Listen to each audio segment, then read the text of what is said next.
Well, welcome to this prelude. My guests, as you have probably figured out, are King's Return, who made a fabulous introduction last night. And I have Inon with us again, and I'll start with a question for Inon, but I'm going to make all of you talk too over the next few minutes. Inon, how did you hear about King's Return, and how did you put this concert together? Well, King's Return was, credit is due to Leah Rosenthal, the music director, or the artistic director of the winter season, who sent me a YouTube video of you guys singing Ubi Caritas, and my mind was blown. It was such an and you if you were here yesterday, you would have heard it. If you weren't, check it out.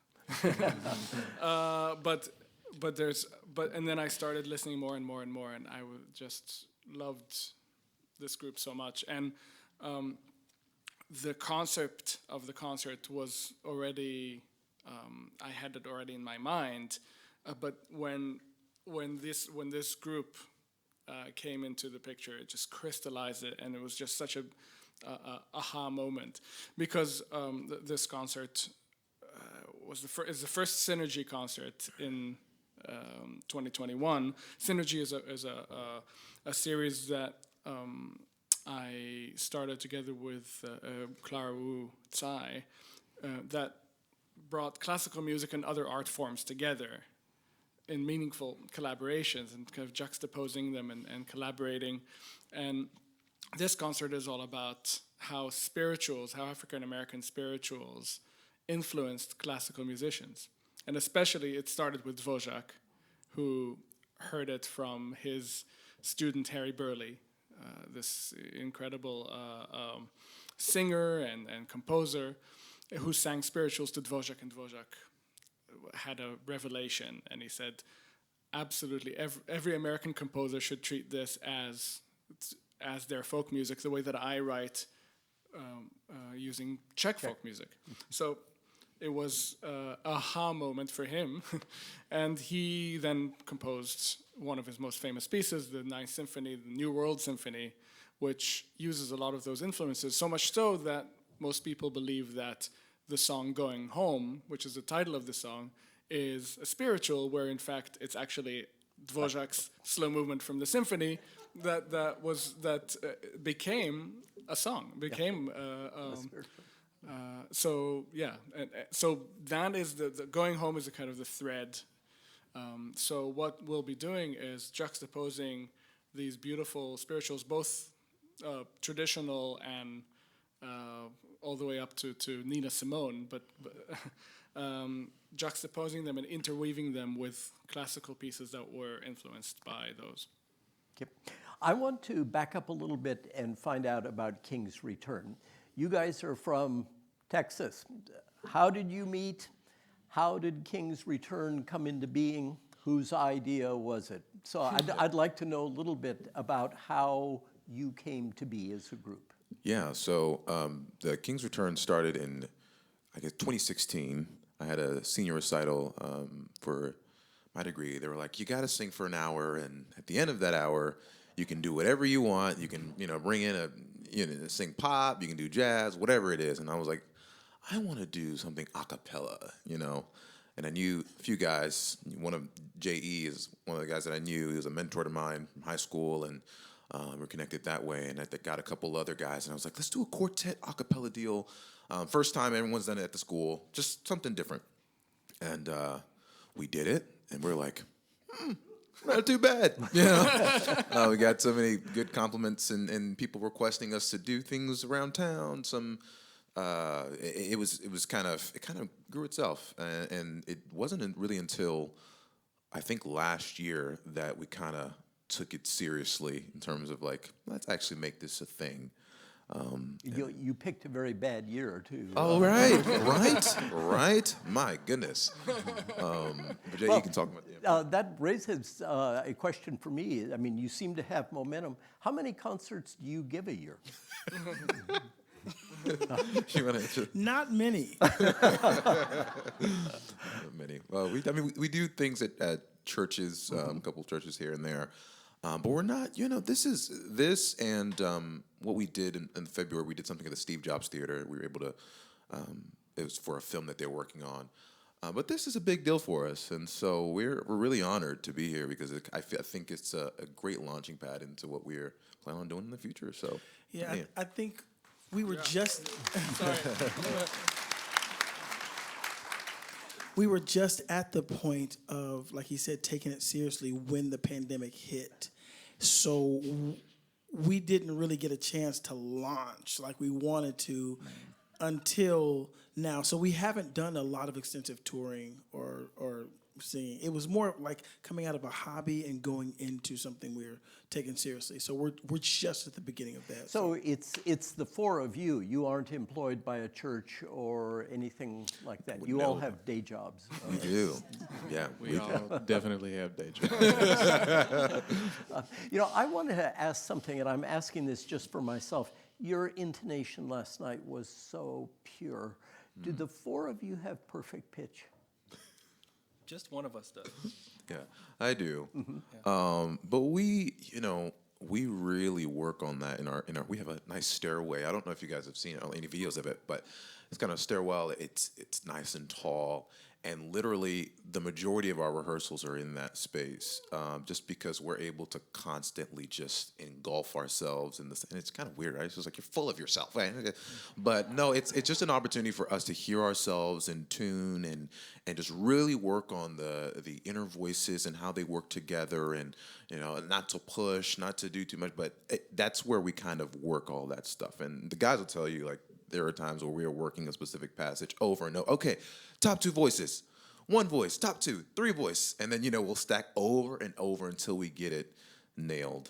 And so And we appreciate Gabe's patience with us because while we're learning and trying to figure things out, being that he has perfect pitch, he's probably like, oh my God, I wish I would just get it right. But we're like, just give us a second. We'll get there.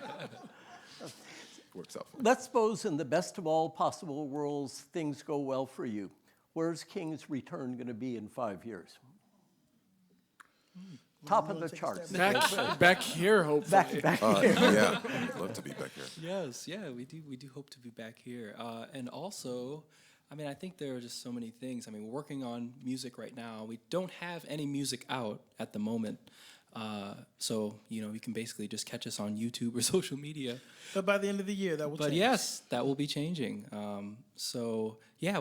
We just want to continue to make music and allow people to listen to it, as well as, sing for more people all over the world, hopefully. Also, we have a lot of backgrounds. We have the jazz, gospel, and just kind of your classical stuff that we all love. And so we're toying with the idea of what would be nice to treat maybe have a hymn album where we are treating some of these songs in a very kind of mixture of that classical jazz feel that people tend to like out of us, and just having those ideas, and so there's a lot of things in our back pocket. I seem to get the feeling that there is a recording in the works. Was that Yes, right? we are in process. We've already finished 4/5 of our Christmas EP, so we're in process. Okay. You may have a good audience in La Jolla for that CD. Oh man! And by the way, they are very, very humble. These little videos that they did in the stairwell in their church have had millions and millions and hundreds of thousands of views, just exploded.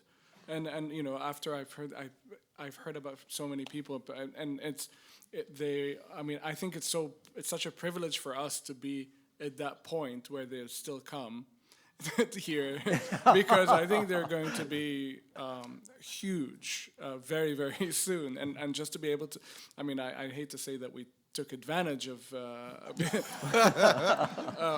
but it is such an exciting moment for all of us to kind of see this kind of this miracle happening. Yeah. So. Inon, I'm going to ask you a question about layout tonight, which is very interesting, the way you have put performers on the stage. Then I'm going to ask some questions about the music itself. We have to be off stage at 10 till because there's going to be a Prelude performance in here, but I think we still have time to do those. So could you talk a little bit how you have physically managed this program on stage? Yeah, the idea, the first idea was to interweave these things, not have this normal concert experience in which people go on stage, people go off stage, but rather have this conversation going where you can hear something and then hear something else and hear it again. And initially the idea was to have one quartet and then String quartet. String quartet, Yeah. and then it grew to two separate string quartets. On either side, and then the vocal quartet in the middle, and then they go, they interchange between each other with also the light kind of highlighting who's doing what and which point. Mm-hmm. And it starts actually. The whole thing starts with my own arrangement of Goin Home, of a snippet from Dvořák. And it will end, that first part will end with their arrangement of Goin Home. And then we'll hear one of the great Dvořák pieces, a quintet, the American quintet that uses a lot of inspirations from both his folk traditions and African-American folk traditions and many other things. So it's an artistic and visual and oral conversation. Okay. Were you, I hope, the ones who picked the music that you're going to sing tonight? I mean, did you tell him, here's what we want to do? Collaborative, I think. We definitely had lists of songs and things like, well, this is what we're feeling, and then we were like, Inon, please help us learn this thing. And we masterfully, I mean, he picked out the songs, and just, we were in rehearsal today kind of listening how they go into each other, and we're like, oh man, yeah, it's going to be a treat, for sure, for sure. And a lot of the music we're performing has never been performed before. Yeah. Like, y'all are the first people who are going to hear many of our arrangements. Yeah. So, but I mean, in arrangement for vocal quartet. Yes, we arranged a lot of this specifically for this this event. Yeah. I'm going to ask you about a couple of pieces. A sleeper for me has always been Burleigh's antebellum sermon. Can you talk a little bit about that piece? Well, it's, I mean, just to kind of interject, antebellum sermon by Burleigh being the student of Dvořák, who it's basically Joshua Fit the Battle of Jericho. Yes. It's based on that. Yes. Yeah. Oh yeah. That one is... Today was our first time hearing them play, because I didn't really kind of have a full concept of how things would play out, and so I think we do Joshua, and then both quartets do, a version or their take on it. But that one in particular, it's so haunting in the most beautiful way. Like, it gives me like a feeling of the South, and being that we're from Texas, it kind of reminds me of Mississippi because my mom is from there. But they're playing it so beautifully, and I think that's the one where the girl on cello has that piece that you like, that she was kind of doing the solo towards the end. Is that? Oh no, that was in Wynton Marsalis. That was Okay.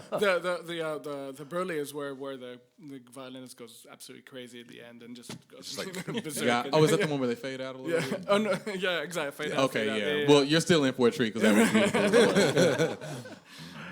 So the first half is going to move pretty fast, isn't it? I mean, bang, bang, bang. Are you? Yeah, there's two spirituals piece, and they're kind of interweaving. And yes, we collaborate on the first part, but then once after the Dvořák quintet, the American quintet, everybody exits into this beautiful courtyard, and then they have carte blanche to do whatever they want and we'll have a post-lude performance in the courtyard, which we've never done before at SummerFest with just them. And I don't even know what they're going to do, so I can't wait. I think what we should say is that it's going to be a preview of the CD. Man, maybe. One of the CDs. Maybe a little taste of it, yeah. We'll see. Yep. We are out of time.